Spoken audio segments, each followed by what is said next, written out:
Hello and welcome to season 2 of the Life Friendly Business Podcast.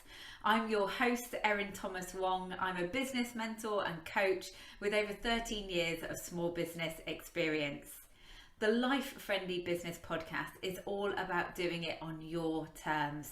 And during these episodes, we'll be talking about the mindset gremlins which stop you from really getting the success that you deserve. And we'll also be sharing the stories of other women who are building businesses on their own terms and carving their own path. So what do I mean by life friendly?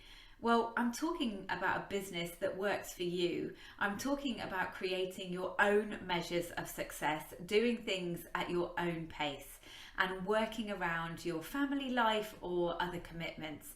But I'm also talking about creating a business that is sustainable and scalable and financially viable. So it's all those things, but it's about doing it on your own terms. So let's get rid of the overwhelm and the stress that comes with being a small business owner. Let's enjoy running our businesses and let's make sure that we've got the great work-life balance that we all desire. So you might have noticed something different if you're watching this podcast, in that I've decided to combine the video and podcast. So I think that's called a vodcast. But I've decided to create videos as well while I'm recording these podcasts, because so many of you have fed back that they love the idea of listening to a podcast, but they just don't have time. And I know that lots of you follow me on Facebook and Instagram and things like that. So I've decided to create videos alongside the podcast. So it's going to look slightly different, but if you're listening, then hopefully it should sound exactly the same. Thank you so much for the fantastic feedback on season 1 of the Life Friendly Business Podcast. You know, it is quite tough when you're doing a podcast because you don't have that instant conversation with people, because, you know, I can't see who's listening. So I really value it when you get in touch with me, or when I've been having conversations and people have said, oh, I listened to this episode, it was really helpful. So please do drop me an email at erin@lifefriendlybusiness.com if you listen to an episode that really helps you move things forward, things that, you know, you really resonate with. And also, if there's anything you'd like me to cover in this podcast, please do reach out. I would love to be able to do that for you. So today we're going to be talking about what you really want. And not only is it the first episode of season 2, but also we are in the new year. I'm recording this at the beginning of 2022. And the new year is a great time for reflection about what's been working for you so far, but also what hasn't been working.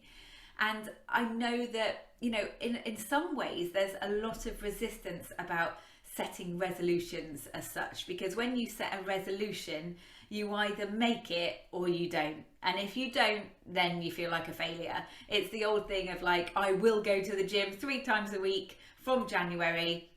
And it gets to the end of January and you've been once and you think, oh, I failed. And so you give up on that resolution. So maybe instead of talking about resolutions, we could talk about setting the intention. So what is your intention for the year ahead? And when you're thinking about intentions, you know, obviously we can have particular milestones in mind that we want to get to, but I'd really like you to think about how you want to feel this year. Because, you know, we've been living through 2 years now of a pandemic and it's taken its toll. And I think that many of us have learned a lot about ourselves and how we deal with challenging situations. But also we've learned where our breaking point is. And really, you know, 2022, it would be fantastic if it was all about protecting ourselves so that we don't get to those breaking points. So being really super aware of what we need to do to surround ourselves with a kind of protected layer. And in that way, we're able to be our best for other people as well. So, you know, in terms of my intentions for this year, yes, I have a financial intention and I've got a monthly figure in mind, but it won't be at the cost of everything else. And if I don't quite make it 1 month, I'm not going to beat myself up about it. We can be our own worst enemies with these kind of things. And, you know, it's the whole carrot and stick approach. Does it really motivate you to be hit with a stick when you do something wrong? Or actually, if you're nurtured with the carrot, will that get you to where you want to go? And I'm definitely a carrot kind of person. So I've decided that I am not going to be mean to myself. You know, we have all these inner critic conversations going on in our heads that often we don't realize is our own voice. We think it's someone else's voice or multiple people's voices, but actually it's our own voice speaking to us. So be aware of how kind you are being to yourself. But yeah, my intentions are to continue to feel cool, calm and collected. I love those three words: cool, calm and collected.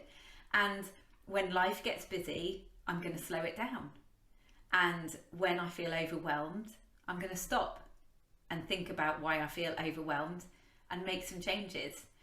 And those things, implementing those changes into your life, make you a lot more resilient and a lot more able to overcome challenges when they come out of the blue. Because let's face it, the last couple of years has shown us that we're not in control of all those things. And when you have kids, you know that instantly, that, you know, best laid plans, all those things when you've got kids can go out the window really easily. So we must build that resilience with ourselves. But also my other intention, which served me really, really well last year, was to keep a positive mental attitude. It's not surprising that we have days where we feel and, you know, flat and lacking energy. It's not surprising with everything that's going on around us. And don't be fooled, even if you might feel like you're not massively affected by COVID, you probably are subconsciously being affected by the weight of what's going on right now. But, you know, even when COVID wasn't around, we still have these energy dips, and that's perfectly normal.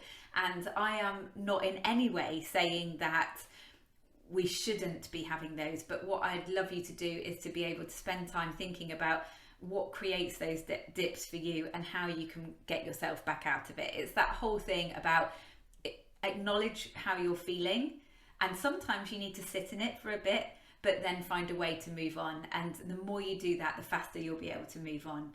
And I think one thing about this time of year as well, when you're seeing other people on social media, for example, is getting sucked in to other people's measures of success. You see people talking about their aims for this year. They're going to launch this, they're going to do this, they're going to earn this much money every month or this much money a year. And sometimes it can be completely paralyzing, because for you, it might not feel anywhere near obtainable. And then you start this whole self-doubt thing, thinking, well, why is that not obtainable for me? I must be doing something wrong. So be aware that sometimes messages around you can create negative feelings within yourself. They may not be intended to. They may be intended to motivate you, but we are not all motivated by the same things. And that's where I really, you know, with the Life Friendly Business podcast, it's all about your own measures of success. What feels successful to you, and sticking to that and not being swayed by other people. So how have things felt for you over the last year during 2021? Do you feel like your business is as life friendly as it could be? i.e., is your business working for you, or is it working against you? Do you need to reset your boundaries and your non-negotiables? We talked about this a lot in season 1, and what I'm talking about is if you are constantly feeling overstretched, overwhelmed, irritated, taken for granted, it's probably because you don't have your boundaries in place. And the boundaries are what we need in order to protect ourselves. So, you know, it can be small things like, I need to finish work at 2:30 so that I can go and pick my kids up. And that has to be it. That's a full stop. And then if you're not keeping to those boundaries, you might accept a call which will go on till 2:50. And you think at the time, that's fine, I can deal with that. And it gets to the day, and all day you're feeling anxious about the fact that you're going to have to rush to the school gates, and you can feel it building up in you, and then the call runs over, and then you're thrown into a panic and you feel resentful and annoyed. And the fact is that you allowed that to happen because your boundary was 2:30. Everything had to finish by 2:30.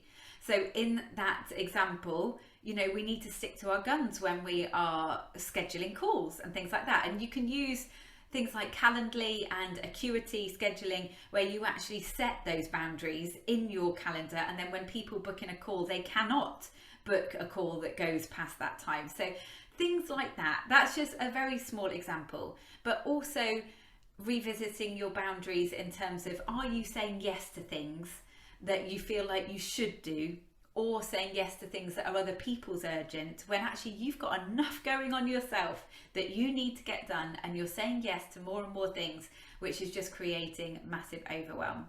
Also, you've got your non-negotiables.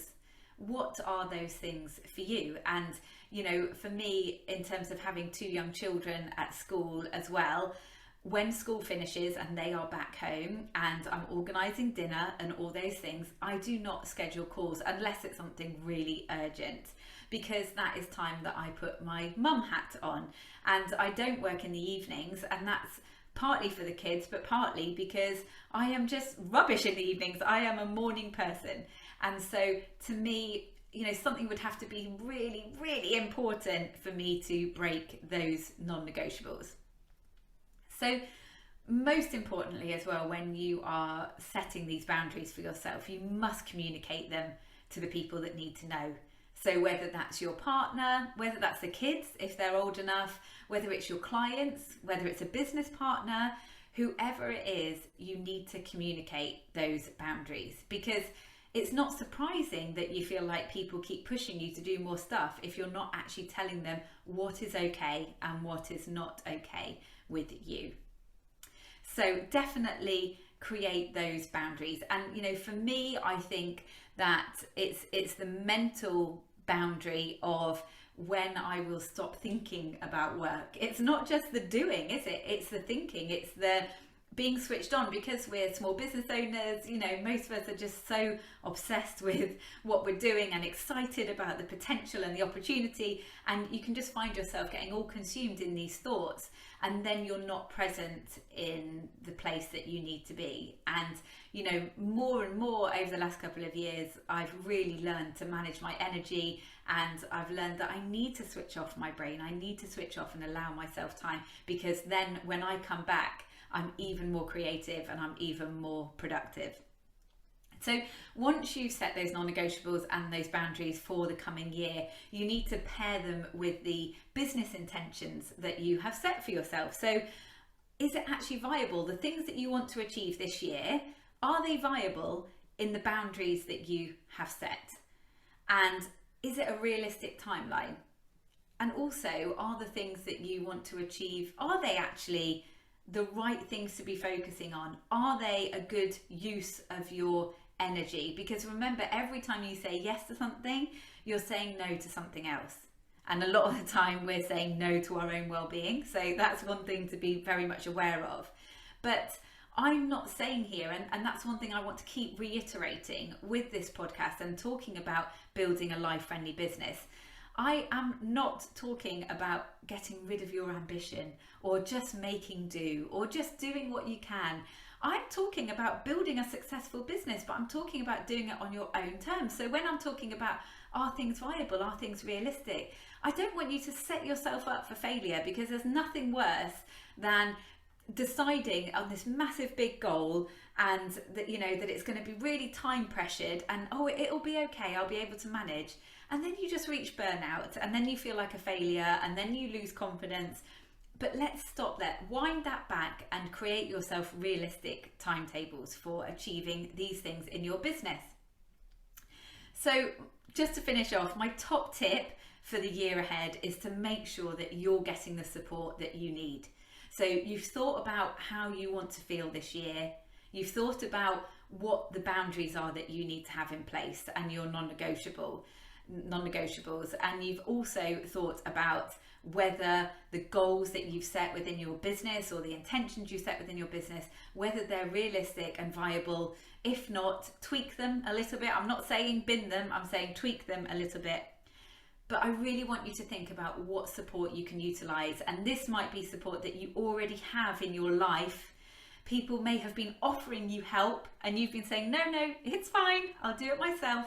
Make sure that you accept help, okay? We are not superhuman. And the more that you can learn to accept help, the more you will be able to grow your business and do it on your own terms as well. So get support, and that could be in the form of joining a community. Obviously, we've got the Life Friendly Business community, we've got the Cocoon community. Surround yourself with people who get it, and surround yourself with people who will lift you up rather than tear you down. Also, look for business advice and training. If you're part of a membership like my Cocoon membership, make sure you're using it.